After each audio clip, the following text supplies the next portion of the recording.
বিশ্বনবীর জন্মদিন পালন করে একটা দল বিরিয়ানি খাওয়ার মাধ্যমে আছে না নাই?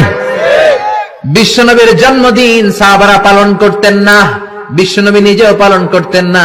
শুধু যখন জিজ্ঞেস করা হলো কেন রোজা রাখেন, বিশ্বনবী বলেন যেহেতু জন্মেছি, এই জন্মটা আল্লাহ আমার না দিলেও পারতেন, জন্মের শুকরিয়া স্বরূপ আমি রোজা রাখি। সুবহানাল্লাহ।